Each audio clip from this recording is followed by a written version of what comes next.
So when I first started out on this fistula journey of mine, I had absolutely no idea what a sitz bath even was or how to prepare one.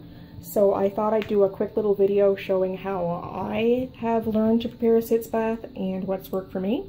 So what you do is you just take your sitz bath and place it into your toilet. Some people take sitz baths and they just use warm water, and that's fine if that works for them. What I found works for me is to use Epsom salts, and then I use a few drops of tea tree oil as well as a few drops of lavender oil, and that is because they're all known to help with infection. So I just sprinkle some Epsom salts into my sitz bath. That's a bit more than I wanted, but that's okay.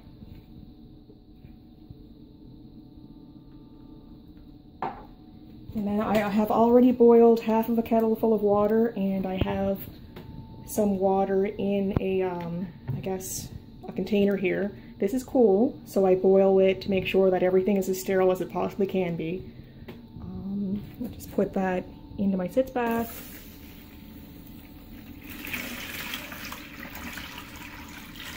I've come to find that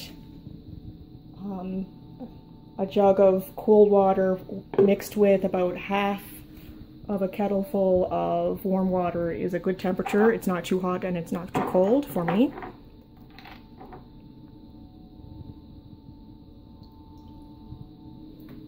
Lavender oil is good because it's known to be antimicrobial.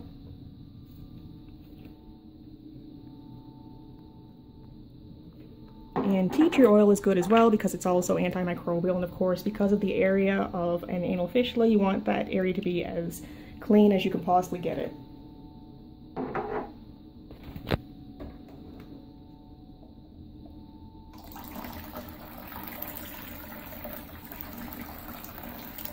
And there we go, the sitz bath is prepared. I'll sit in that for about 15 to 20 minutes.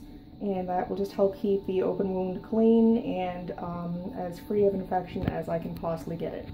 Another tip about taking a sitz bath is, as I'm sure you can imagine, it's very difficult to regulate the temperature, so oftentimes I will sit in there and it'll be too cold or it'll be too hot.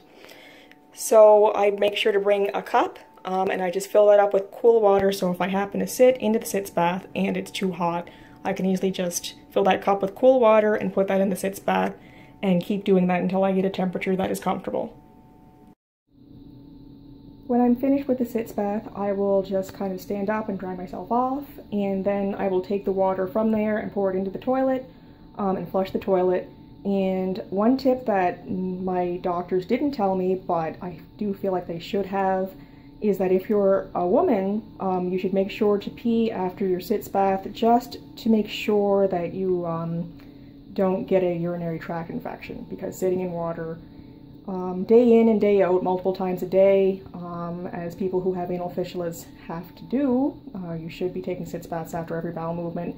It could lead to a urinary tract infection, so peeing after you have a sitz bath is a good way to make sure that there's nothing that's trapped in your urethra. Pardon me, your urethra.